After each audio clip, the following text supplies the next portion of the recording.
Hello, everybody. Welcome to the Buckeye Weekly Podcast. I am Tony Gerdeman, here as always with Tom or Tom. How's it going?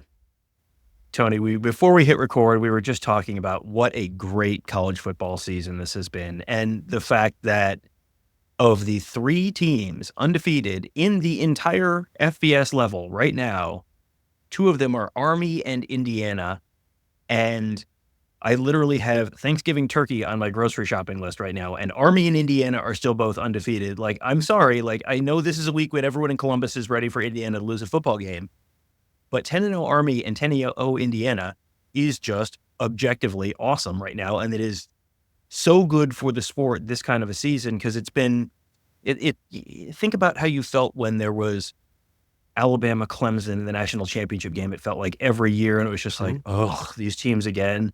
That's how a huge chunk of the country feels about Ohio State, Georgia, Alabama. I mean, the teams that are kind of there just about every year. It is really good for the sport to have teams like Army and Indiana at the top of the sport.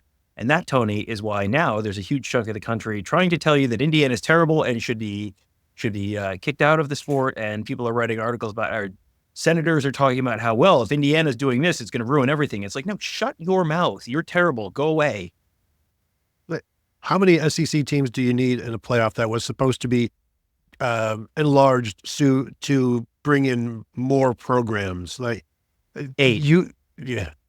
Or was that rhetorical? Sorry. No, sorry. I apologize. Rhetorical. But okay. we expanded the playoffs to give to have more inclusivity in terms of the rest of the nation, and so now that that's happening, it's like I was not aware of this. Nobody told me. Like, how did we let these people into our neighborhood? And so now you've got Indiana at 10-0, 9-0 for the first time in school history, I believe, maybe even 8-0 for the first time in school history. Outscoring opponents by 30 points per game, which is pretty remarkable, 43.9 points per game, giving up 13.8. Really, the first time we saw them bleed was, I'll say this, the first time we saw them bleed was when they trailed 10-0 at Michigan State at the start of November. And then they wiped their mouth or wiped their nose, and then they saw their blood and they got angry. And then they scored the next 47 points against Michigan State and beat the Spartans with their own limbs and walked out of East Lansing with a 37-point win. But then they host Michigan, and they had to fight for everything that they got in that one. After going up 17-3, and, as we watched that game, Tom, that first half went as expected. And then I wonder if Indiana felt like, well, this is going to go as expected. And so maybe did the team dial it back? Did Cignetti dial it back, which he doesn't normally do, but it sure felt like they turned some things down, or I don't know if it was mentally, emotionally, strategically, but that first half went really, really well. And I think they expected the second half to go really well, and it didn't. And it didn't. And part of that, I think, was Michigan got more pressure on Curtis Rourke than he has really faced at just about any point this year. Indiana has allowed fewer sacks, I believe fewer sacks than anyone in the Big Ten. I'm going to double check my notes here because I wrote it down. But they had not had much pressure on Rourke all season. Indiana has allowed 11 sacks this season. That is 14th nationally. Ohio State has allowed 12, which is 23rd nationally. So, you think about how often Will Howard has been sacked this year, and it feels like, maybe won a game. That's about it.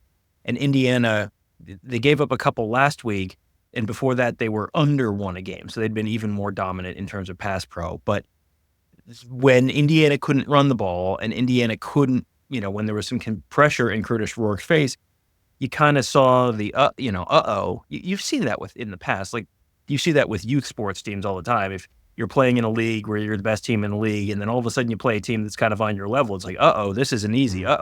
This is a close game. And, obviously college football is a little further advanced than youth sports, but it's also, these are 18 to 21-year-old men, and they are not always consistent performers in a lot of ways. So that's something that can kind of creep up on you. And it felt like that kind of crept up on Indiana a little bit last week or 2 weeks ago.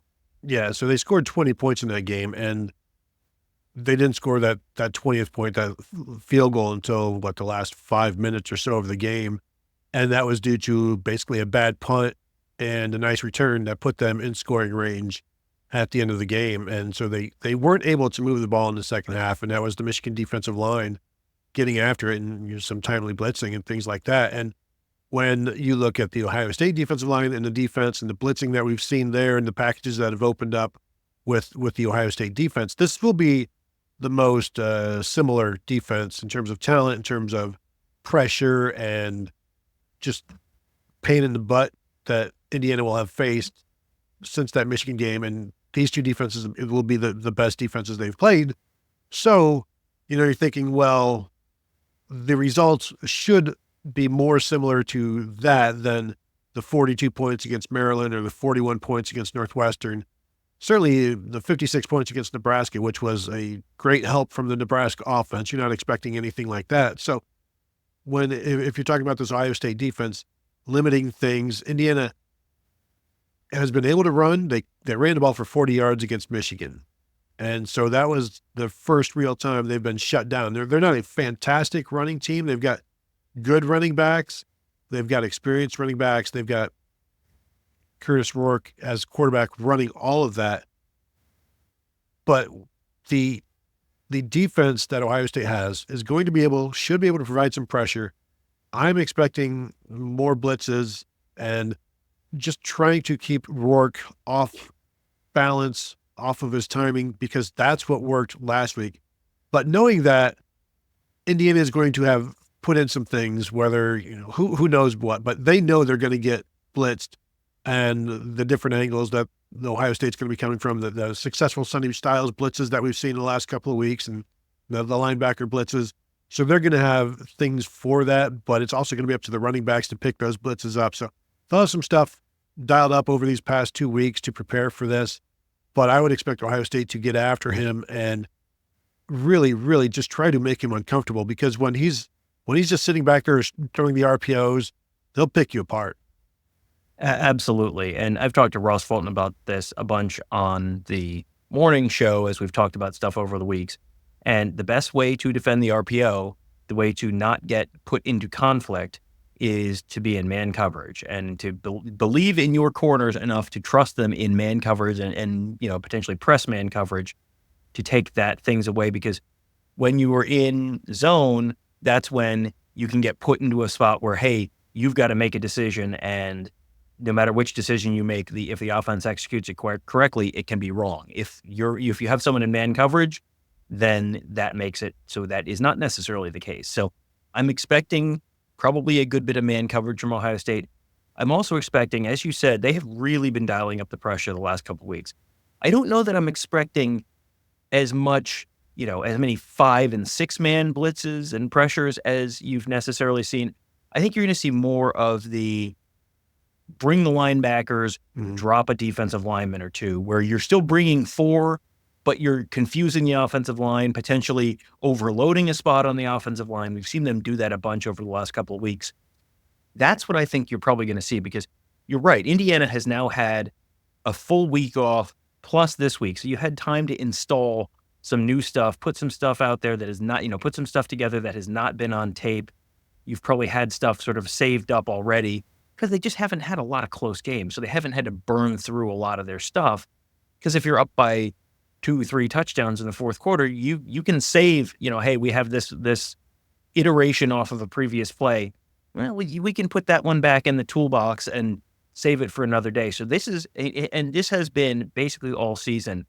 Indiana, this has been the one that everyone has looked at and gone, well, they're going to probably win. They're going to be favored in every game up till then. If they can get, then if they get to Ohio State, you see what happens. This is the one where you're going to see everything Indiana's got. Ohio State doesn't necessarily have the luxury of throwing everything they've got at Indiana because they've got Michigan next week. I would advise them to win that game for the mental well-being of everyone in Columbus. I know Michigan's not great, but as Ryan Day says, if you think it's not a big deal to lose, try losing a game.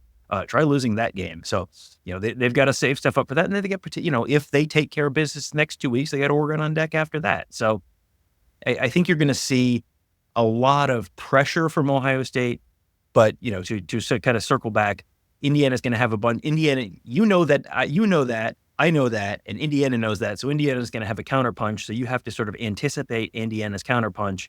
And I think that's going to probably involve continuing to bring 4 men, but not necessarily having it just be the defensive line. I think one of the keys is the blitzing has just been more effective. Early in the season, it wasn't nearly as effective. You'd see the linebackers come blitzing in, and it's like there would be no getting to the quarterback or anything like that. They'd get picked up, or it would just take too long to get there. They're doing much better now.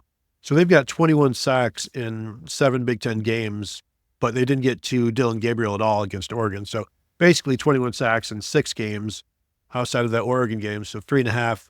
If they can get to Curtis Rourke 3 or 4 times and bring him down and stop a drive and get off the field on a 3rd down or set up a 3rd and long, that's going to be huge in this one, because they can't allow the 151 yards on the first 2 drives like they did last week. And the key to that is getting off the field on 3rd down and making the right play. And we saw Jack Lausch pick up some yards in the ground game. He is a running quarterback, so that was going to happen, but we've seen everybody, basically all of the quarterbacks, pick up some yards. Dylan Raiola did the same thing when he was not a running quarterback. Now, Curtis Rourke, in his 3 seasons of starting at Ohio, rushed for over 200 yards each season. So he has that. This year, though, he's 30 carries for 17 yards and has not really been a running factor other than 32 yards on 4 carries against Charlotte. So don't sleep on Charlotte. The idea that he's not a runner, so you don't really have to worry about him, I think that's been thrown out the window. He will run. He can run. He hasn't needed to.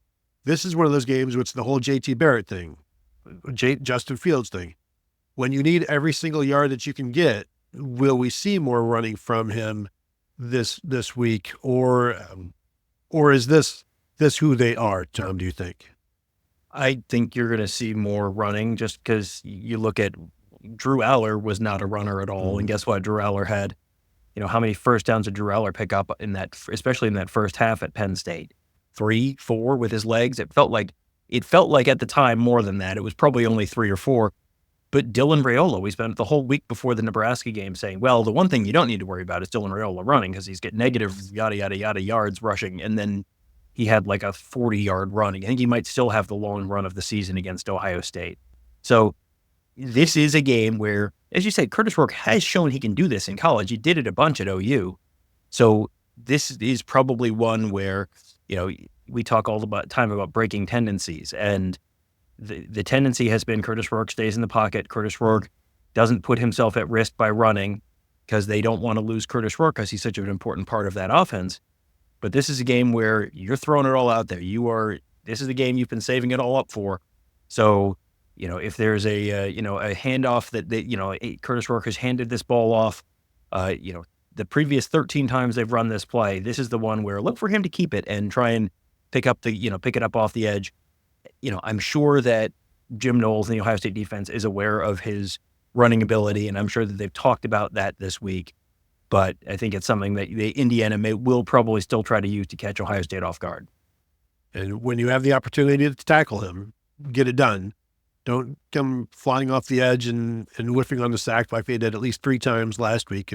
If you actually have a free run at this guy, bring him down, because he has the receivers that can pick up the 3rd downs. He can do it with his legs. If you're not looking, when you're playing man like Ohio State does and everybody's turning and running, nobody's watching the quarterback. So if you have an opportunity to get him and you don't, you could lose. If you get him every time you can, then it's hard for me to see Ohio State losing this one. So don't let him loose, and you should be okay.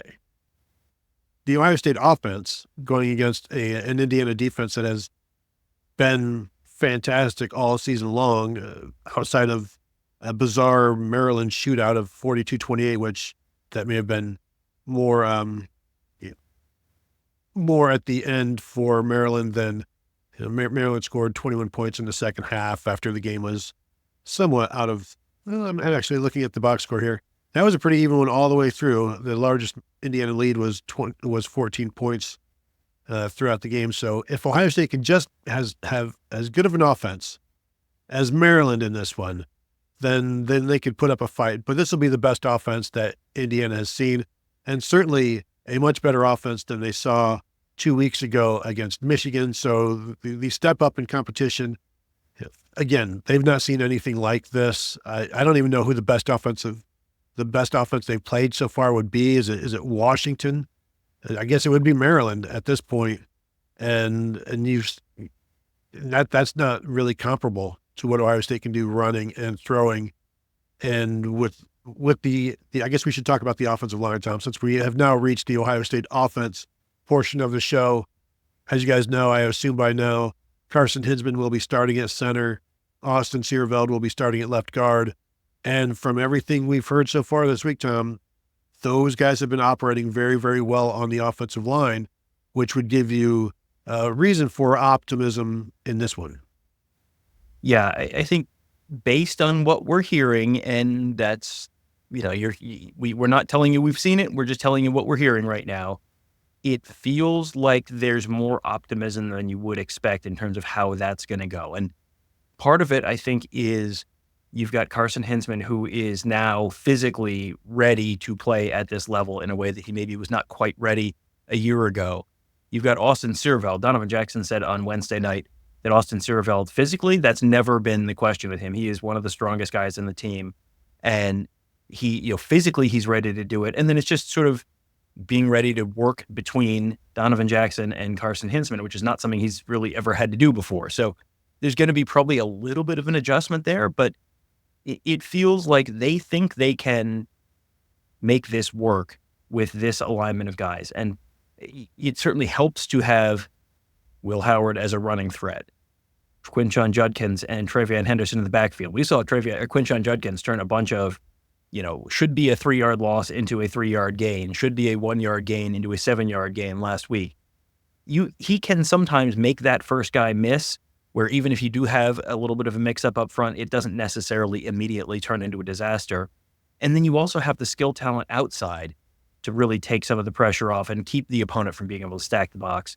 And then on top of that, you have Chip Kelly, who has kind of been working left-handed for a few years at UCLA, to the point where now, he turned a just okay UCLA offensive line into one of the better rushing attacks in the country. And we talked about that on Wednesday night. And you brought up the point that, you're facing better defenses here, but you're also playing with substantially better talent, even with version 4.0 of the offensive line. So I do think there is legitimate reason for optimism within the Ohio State community. At least there's legitimate reason for not panic within the Ohio State community right now. We'll see. This is not going to be easy. Indiana is one of the best teams in the nation against the run. They're number 1 or number 2 in a lot of different categories against the run. But it feels like if Ohio State can run the ball just some, if they can run the ball for 4 yards a carry, that would be probably plenty to keep Indiana sort of off balance and open things up in the passing game. Yeah, Indiana leading the nation in rush defense, 72.2 yards per game. That goes all the way up to about 74 yards in Big Ten play. So pretty it's the same either way. They're third in the nation, 2.46 yards per carry allowed. Ohio State is right behind them at 2.8.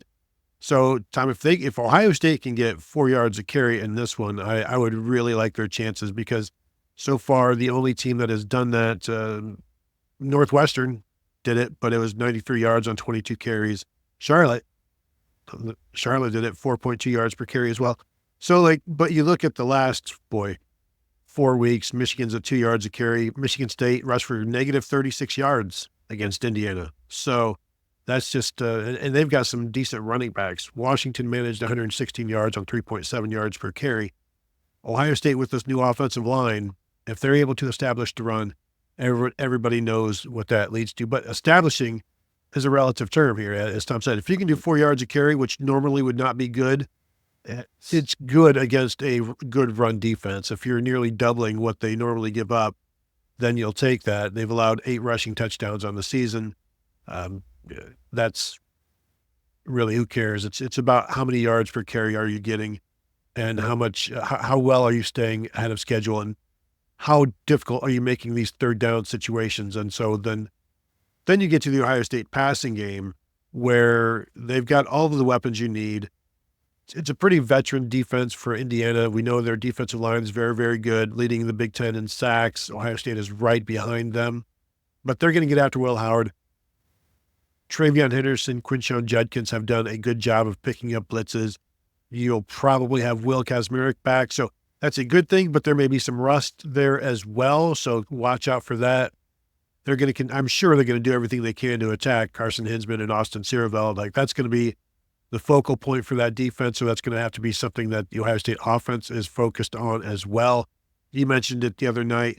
Maybe that's where we see when the tight end has been in the backfield, maybe they will do more of that just to help that area if something comes through there. So the passing game overall for Ohio State, I would expect to do well or well enough with Indiana's defense and these Ohio State receivers. The advantage is always going to be with the Ohio State receivers. It's just up to Will Howard to get it to the right guy and then avoid those mistakes that he's been avoiding the last few weeks. And I don't think that you can find much fault with the way Will Howard has played. But now that the games have ramped back up in terms of the competition, he needs to keep avoiding those plays. For sure. This is a game where your margin's a little smaller than it has been for about probably 8 of the games this season. I mean, outside of Penn State and Oregon, this is probably going to be, one of the 3 toughest games on your schedule outside of those 2 teams. And so your margin for error, your margin for, whoops, I threw threw that pick. You saw that the margin, what that margin looked like for Indiana against Michigan, where they completely dominated the first half. And then Curtis Rourke throws one just really ill-advised pass that Zeke Berry picks off inside the 10. And Michigan very nearly scored a touchdown and led to a field goal. But, without that, they're shutting Michigan out at halftime. And, there really was no hope for Michigan outside of that in the first half. If Ohio State can avoid mistakes, Ohio State is going to be probably in a decent shape, just because Indiana really has not faced an offense like Ohio State's this season. I was just pulling up while you were talking the FEI stats, the offensive FEI ratings. Ohio State's second in the nation, and this is like an opponent-adjusted possession efficiency data. So it's basically opponent-adjusted and like a per possession thing. Ohio State is number 2 in the country in opponent-adjusted efficiency on offense. The best team that Indiana has played all season is Washington. They're 49th in the country in that metric. Well, in terms of points per drive, Ohio State is number 2. Now, Indiana's number 4, so that's good. And Indiana is number 3 in FEI on offense. But the Buckeyes have played number 4 Oregon, number 6 Penn State. They've seen other good offenses this year. Ohio State number 2 in points per drive this year. Indiana number 4. Penn State 7, Oregon 8. So this is not the first time Ohio State has seen a good opposing offense. But I'm just scrolling down here right now. I've already passed Iowa, and we're into the 30s, and we're past Ohio and Bowling Green and Minnesota, and now we're into the late 40s. Still have not gotten to an opponent for Indiana. Into the 50s. Now past Nebraska. Past Wisconsin. Now we're into the 60s. It's just, and this is points per drive. 69 is Washington. So that's, below average in FBS, and that's the best opposing offense in terms of points per drive, the reason you use points per drive rather than just points is because if you have a team that is, doing the Army thing, doing the Navy thing, doing the thing everyone has done to Ohio State this year, which is just run the clock, keep your offense off the field. That is, however many times your offense gets on the field, this is how many points you're scoring with each of your opportunities. So it's a little bit of a tempo-free stat to sort of adjust for, it's not your offense's fault that your defense hasn't gotten off the field, basically. And Indiana just hasn't faced a team like Ohio State on offense. They haven't faced anyone close to Ohio State on offense all season. And it just feels like Indiana probably needs to be, +2 in turnovers to have a chance. Something like that, +2, +3, sure, absolutely. But, if it's even in turnovers and you don't have the really silly drive-killing mistakes or silly drive extending mistakes on defense. It feels like Ohio State should be the better team in this game. Yeah. Looking at the red zone situation offensively and defensively, Ohio State is number one in red zone offense in terms of conversion percentage and also touchdown percentage. Indiana is like third. Defensively, Ohio State is number two in stopping red zone scores, 12 of 23. Number one is Army at 10 of 20. But in terms of touchdowns allowed in the red zone, Ohio State is number one in the nation by far. They've allowed just 7 touchdowns and 23 red zone attempts. So that may also be where this game is decided, because when Ohio State gets down there, they score. And when other teams get down there, they struggle. And that could be certainly the difference in the game. And if you, I don't know how many field goals is going to win this one, but I do know that Indiana will probably run more tempo. So Ohio State will have more plays. So you'll have more opportunities for points in this one, more opportunities for possessions.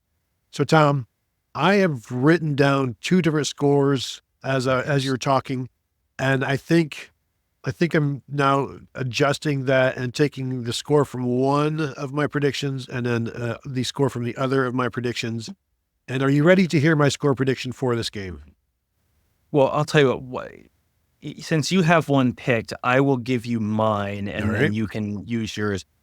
I feel like all week, I have not sent in a score prediction yet, but all week I have felt like this is going to end up somewhere in the neighborhood of 31-20 Ohio State, 31-21 Ohio State, something in that range where it's a 4-quarter game, but it's not necessarily a 60-minute game. It's, it's not a comfortable win for Ohio State, but it's also not, the last time Curt Cignetti was in Ohio Stadium, it was the 2003 North Carolina State game.